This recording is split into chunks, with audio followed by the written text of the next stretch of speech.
E para que no caso concreto, excepcional, seja possível se utilizar de uma prova ilícita, haverá necessidade da concorrência de 4 requisitos. Anotem aí esses 4 requisitos que você pode encaixar aí num determinado caso concreto que você esteja na sua prática jurídica.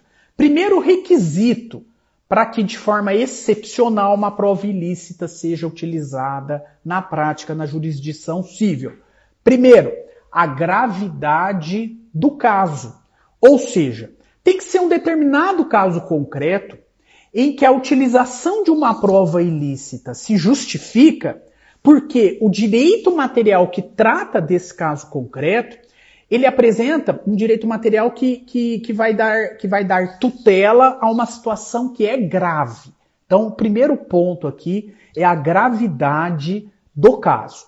O segundo, então não é qualquer tipo de demanda, são demandas bem peculiares, onde há uma situação grave. Segundo requisito, melhor dizendo, a espécie da relação jurídica. A prova ilegal, a prova ilícita, ela serve para proteger valores fundamentais da parte, para proteger a sua privacidade, a sua intimidade. Essa prova ilícita, ela seria possível de ser utilizada para tutelar valores superiores à intimidade e à privacidade do agente. Ou seja, baseado na proporcionalidade, o objeto da utilização da prova ilícita se justifica quando a prova ilícita vai tutelar um direito que prevalece a intimidade e a privacidade da outra parte. Por exemplo, se eu quero me utilizar de uma prova ilícita para demonstrar um crédito em meu favor, ou para demonstrar aqui uma relação de direito obrigacional, é claro que o meu crédito não prevalece sobre o direito fundamental da outra parte de ter resguardada a sua privacidade, a sua intimidade. Então, nesse caso concreto, a prova ilícita não poderia ser aplicada. Agora, contrariamente, se eu quero me utilizar de uma prova ilícita para resguardar a incolumidade de um menor, de um incapaz ou de um idoso, aí, diante da gravidade do fato, se justifica a utilização de uma prova ilícita em detrimento do direito à privacidade e à intimidade da outra parte, contra quem está sendo imputada uma conduta que seja ofensiva ao direito do idoso ou da criança. Então, diante da proporcionalidade dos valores fundamentais, a utilização da prova deve ser justificada da prova ilícita para proteger um bem jurídico maior em relação à privacidade e à intimidade da outra parte. Aí sim se justificaria. Então, gravidade do caso, espécie da relação jurídica. Terceiro requisito. O terceiro requisito é o seguinte: eu posso me utilizar de uma prova ilícita porque o caso é grave, porque o direito tutelado prevalece sobre a intimidade e a privacidade da outra parte e há uma impossibilidade de se produzir um outro meio de prova. Quando não é possível provar por outro meio de prova o que eu quero provar, a prova ilícita nessas circunstâncias pode ser validamente utilizada.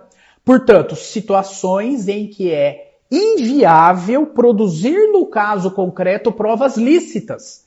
É impossível produzir provas lícitas nesse caso. Eu só consigo demonstrar a agressão ao idoso, os maus tratos ao menor, quando eu me utilizo de uma prova ilícita, porque tudo acontece num ambiente privado, porque tudo acontece num ambiente sem testemunhas, porque tudo acontece num ambiente às escondidas, né? Então eu preciso de um outro meio de prova, um meio de prova ilegal, para demonstrar esse fato. Impossibilidade de se produzir a prova por outro meio lícito.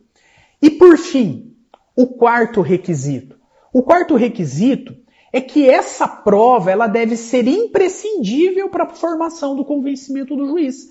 O juiz não vai poder formar o seu convencimento baseado em outra prova, até porque não existe a possibilidade de se produzir outra prova. Logo, como essa prova é necessária para que o juiz se convença, essa prova ilícita pode ser utilizada nesse caso concreto. A prova ilícita, cuja ausência não impede ou altera a formação do convencimento do juiz, não pode ser utilizada. A prova tem que ser imprescindível.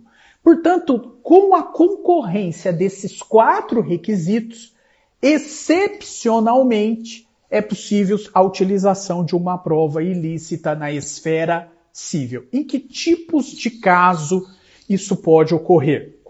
Como são casos excepcionais e que deve ter a concorrência desses 4 requisitos, caso envolvendo violência contra menor, praticado por pai, por tutor, por curador, casos envolvendo agressões a pessoas idosas, questões relacionadas à alienação parental, síndrome da alienação parental, enfim, esses casos mais graves, onde não é possível se produzir provas lícitas, nesses casos em que o interesse jurídico do menor, do tutelado, do curatelado, do idoso prevalece sobre o direito à intimidade e privacidade da pessoa que está sendo acusada de agredi-lo, nessas circunstâncias seria possível a utilização de prova ilícita. Mas veja, sempre com muita cautela, sempre de forma bem excepcional. Ok?